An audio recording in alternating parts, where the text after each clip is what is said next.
Perkenalkan, nama saya Nunafria, NIM 2015-067. Di sini saya akan mempresentasikan sedikit ringkasan yang saya pahami, yaitu yang pertama, pengertian, tujuan, dan proses modifikasi perilaku.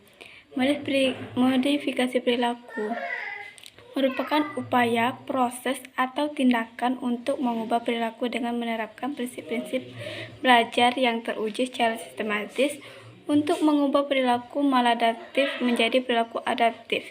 Tujuan menurut Sultalina Psikologi Nabil Yusuf 2007, peningkatan perilaku yang dikehendaki. Peningkatan perilaku dapat dilihat dari frekuensi, identitas, dan lamanya perilaku. Yang kedua yaitu pemilihan perilaku yang dikehendaki. Pemilihan perilaku bertujuan agar perilaku yang sudah terbentuk tidak hilang atau berkurang frekuensi, intensitas, dan lamanya perilaku. Yang ketiga, pengurangan atau penghilangan perilaku yang kita tidak kehendaki.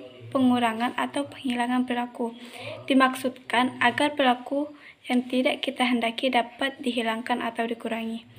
4. Perkembangan atau perluasan perilaku. Selanjutnya, area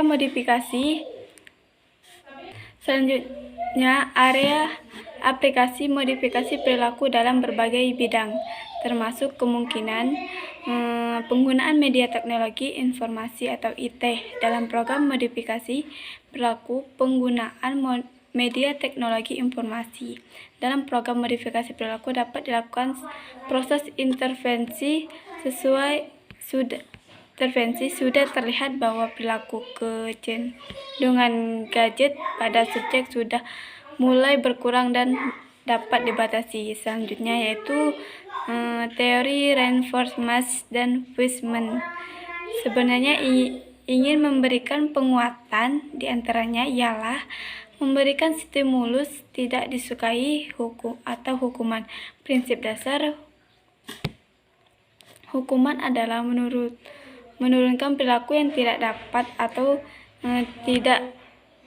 tidak diinginkan, serta menghilangkan stimulus yang diinginkan. Penghilangan positif reinforcement ini dapat dibedakan menjadi dua, yaitu time out, yaitu individu kehilangan waktunya yang menyenangkan, dan response cost, yaitu individu dijauhkan dari reinforcement positif. Selanjutnya itu prinsip-prinsip dasar dalam modifikasi perilaku. Extension dan stimulus. Kontrol extension adalah hilangnya respon tingkah laku yang telah mengalami penguatan pada beberapa saat atau periode tidak diperkuat, dan oleh karena itu tingkah laku berhenti untuk muncul.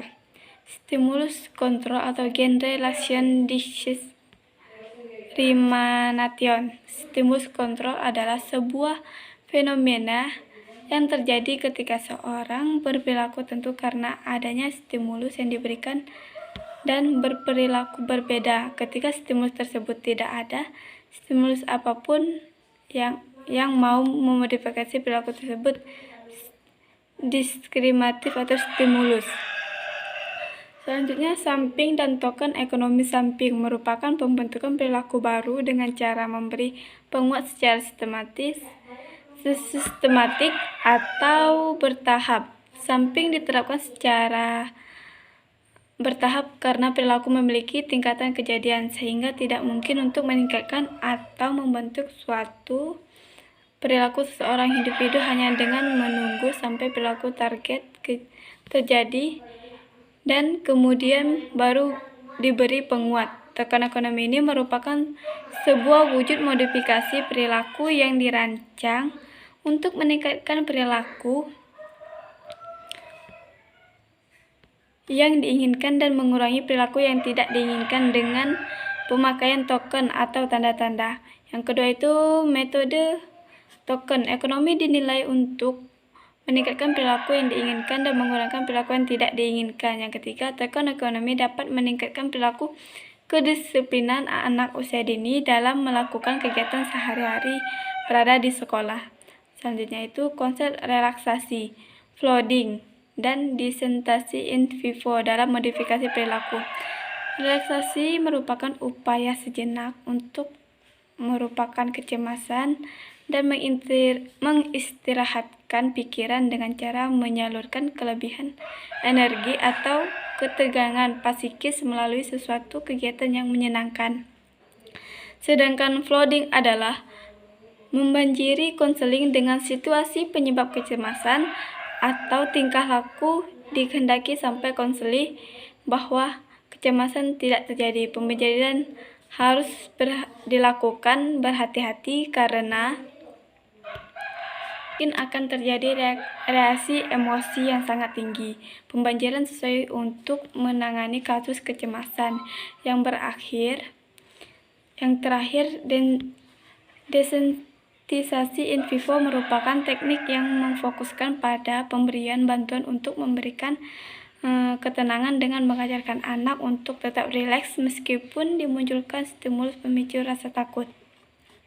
Selanjutnya yaitu teknik dalam mengubah perilaku kognitif behavior terapi. Selanjutnya itu terapi perilaku kognitif atau kognitif behavior terapi menggunakan serangkaian proses kognitif yang berfokus pada kognisi.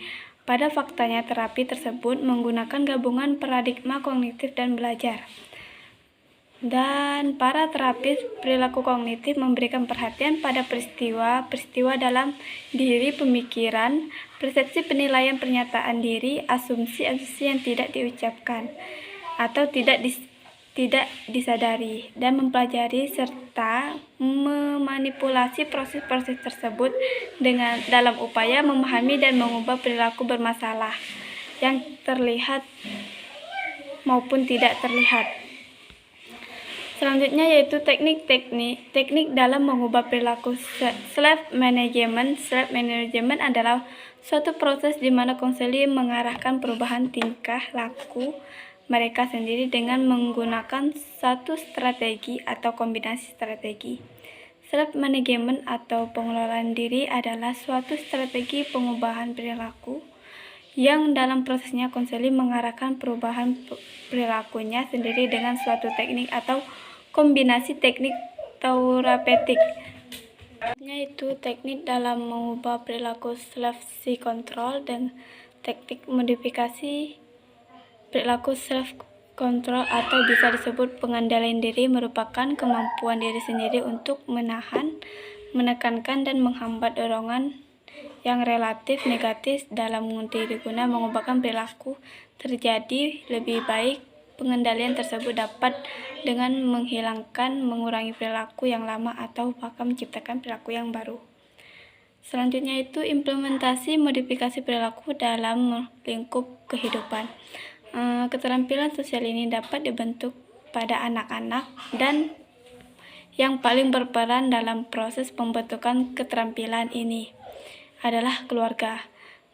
Keterampilan sosial ini dipengaruhi berbagai faktor antara lain faktor keluarga, lingkungan, serta kemampuan dalam penyesuaian diri. Dari semua faktor tersebut jelaslah terlihat faktor luar itu dari dirinya sangat memberi pengaruh, yaitu lingkungan baik orang tua, saudara, dan sekolahnya. Sekian, terima kasih. Wassalamualaikum warahmatullahi wabarakatuh.